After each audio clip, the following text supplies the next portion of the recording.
Okay, this floor is garage number 2 for me. I'm doing, as you can see, there's a substantial amount of cracks in here, just mainly in the front portion of the garage. It's a much smaller area. There's about 150 square. I'm dealing with issues like the red paint was, I think, the original paint. I know I put a layer of gray on it. There's a lot of peeling.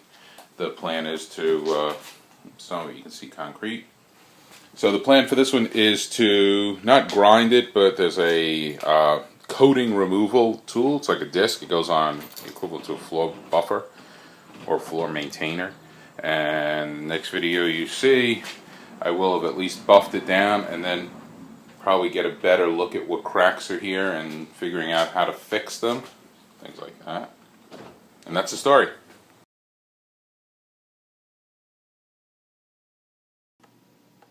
Okay, this is about a day or two after I've cleaned the floor with a coating removal tool. That's like a floor buffer with a disc on it with these little diamondy pads. They're small pads like the size of a matchbook. It's about 12 or 13 of them on the disc. You run that over the floor, you throw down a bunch of water.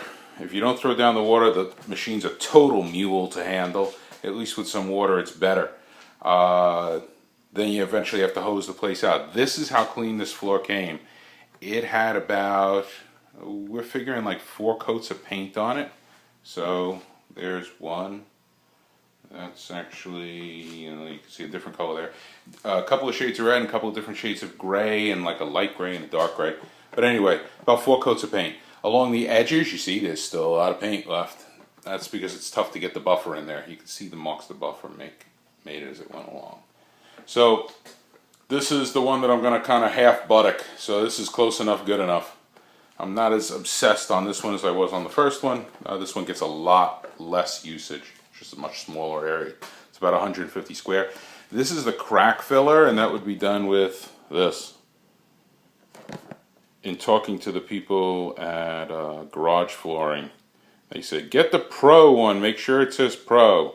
I couldn't find the Pro one. So in keeping with the theme of half buttock, I got close enough. The cracks were up to about 1 inch wide, maybe even 1.5 inches.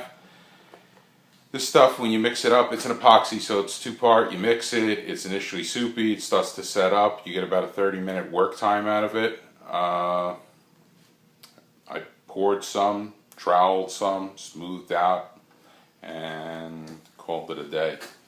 It seems to be setting up okay. The floor is generally dry. Temperature here is in the 90s and humidity's around 40%, 45%, which is actually extremely low for us.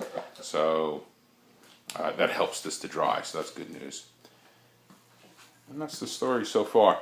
Once that epoxy dries, that sets, sorry for the fast motion, it sets in about 8 hours. You have, after 1 to 2 hours, you can throw on a second layer. I'm low on 1 or 2 spots, and I have a couple of more cracks that I want to do.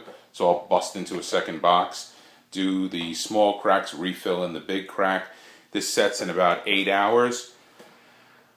I'll give it about 24 hours, and then start the 3 coats. 3 coats, I think maximum time between them is 12 hours. I found on previous install, it goes much faster than that. After about 1 hour or 2, you can throw down another coat. It's got to be dry though. That's the story for now. I'll come back after I've thrown a second coat down. Okay, putting on a first coat, and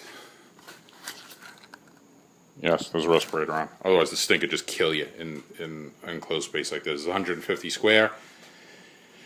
Again, same as the first garage I did. The coverage is pretty cool. Just the way it covers, considering it's not a very thick product at all, and you just get conditioned to think thick paint covers stuff, and thin things don't. The stuff is very thin in consistency, well, relatively thin in consistency, but it just covers. One roller could go over, I think, anything. It could be brown, black, white, anything under there. It seems to just go right over it and cover it. Similar to what I found in the first garage, it does not fill even the tiniest of cracks. Goes into them nice, but doesn't like fill them in and cover them over. So you don't necessarily wind up with a smooth, flat surface, but you do wind up with a nice surface.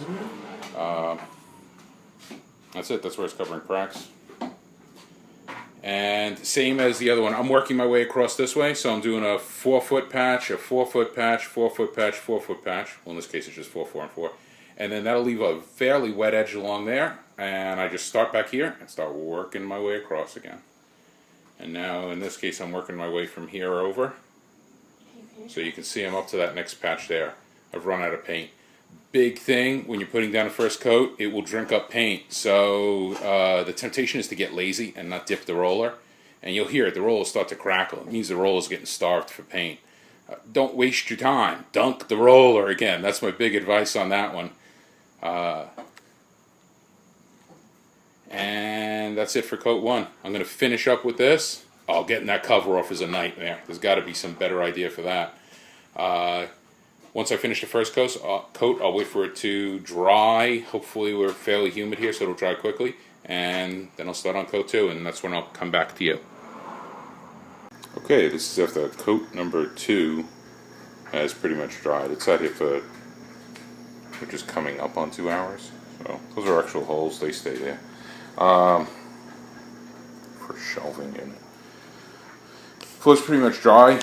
Touch it with your hand. You can feel it. It dries up pretty quick. That's actually a slug that's managed to crawl in under the door.